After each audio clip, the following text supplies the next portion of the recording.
আসসালামু আলাইকুম, সবাইকে স্বাগত জানাচ্ছি আমাদের নতুন ভিডিওতে। আজকের ভিডিওতে আমরা মিস্টার বিস্টের অবিশ্বাস্য চ্যালেঞ্জ নিয়ে কথা বলবো। মিস্টার বিস্ট, যিনি তার অদ্ভুত সব চ্যালেঞ্জ আর বিশাল অঙ্কের পুরস্কার দিয়ে পরিচিত, সাম্প্রতিক মিশরের পিরামিডের মধ্যে 100 ঘন্টা থাকার একটি ভিডিও প্রকাশ করেছেন তিনি। এখন প্রশ্ন হচ্ছে, মিস্টার বিস্ট কিভাবে এই কাজটি সম্পূর্ণ করলেন? আসুন বিস্তারিত জেনে নেই এই ভিডিওটিতে। আমাদের আজকের ভিডিও শুরু করার আগে ছোট্ট একটি অনুরোধ থাকবে, আমাদের ইউটিউব চ্যানেলটি সাবস্ক্রাইব না করলেও অন্তত লাইক করে আমাদের পাশেই থাকবেন। তাহলে চলুন আজকের এই ভিডিও শুরু করা যাক। মিস্টার বিস্ট বা জেমি ডোনাল্ডসন তার চ্যালেঞ্জের মাধ্যমে অনেক রকমের চ্যালেঞ্জ করে আমাদের দেখান, যা সাধারণত চমকপ্রদ এবং অদ্ভুত কিছু থাকে তার ভিডিওতে। এবার তিনি মিশরের প্রাচীন পিরামিডে 100 ঘন্টা সময় কাটানোর চ্যালেঞ্জ নিয়েছিলেন, যা পুরোপুরি সফলও হয়েছেন।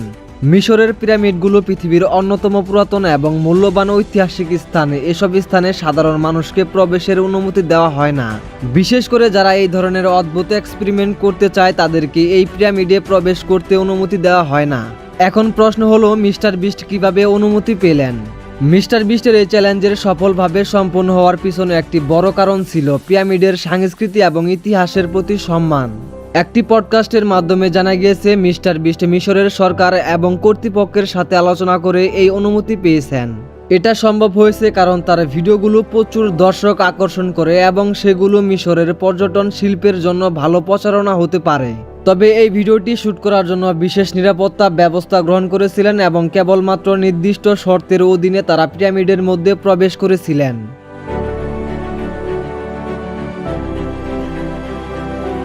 মিস্টার বিস্ট পিরামিড এক্সপ্লেন করার জন্য কত টাকা খরচ করেছেন, এটা সাধারণ মানুষদের মনে প্রশ্নই জাগবে।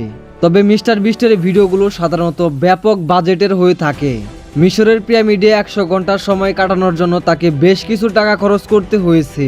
পিরামিডের কাছাকাছি থাকা বিশেষ নিরাপত্তা ব্যবস্থা, লজিস্টিক্যাল খরচ, অন্যান্য বিষয়গুলোর জন্য বিশাল পরিমাণ অর্থ খরচ করা হয়েছে। একটি নির্ভরযোগ্য সূত্রে জানা গিয়েছে, এই ভিডিওটির জন্য প্রায় $1 মিলিয়ন অর্থাৎ বাংলাদেশি টাকায় 10 কোটি টাকা খরচ করা হয়েছে। কারণ সেখানে শুধু শুটিং নয়, সংশ্লিষ্ট সাপোর্ট, নিরাপত্তা ব্যবস্থা, বিভিন্ন কর্মী নিয়োগেরও প্রয়োজন ছিল। আর সেগুলোর জন্য কিন্তু মিস্টার বিস্টের নিজের পকেট থেকেই টাকা খরচ করতে হয়েছে। পিরামিডের মধ্যে 100 ঘন্টা থাকার সময় মিস্টার বিস্ট এবং তার দলকে কিছু নির্দিষ্ট শর্ত পালন করতে হয়েছে। শর্তগুলো ছিল বিশেষ নিরাপত্তা প্রোটোকল মেনে চলা, পিরামিডের অভ্যন্তরে কোনো ক্ষতি না করা এবং ঐতিহাসিক স্থানটি রক্ষা করা।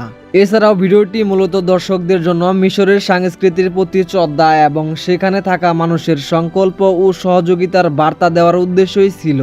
বিভিন্ন ধরনের দর্শকদের জন্য মিস্টার বিস্টের ভিডিও শুধুমাত্র একটি চ্যালেঞ্জ বা মজার বিষয় নয়, এটি মিশরের ঐতিহাসিক স্থানগুলোর গুরুত্ব এবং সেগুলোর প্রতি শ্রদ্ধা জানানোর একটি উপায়ও ছিল।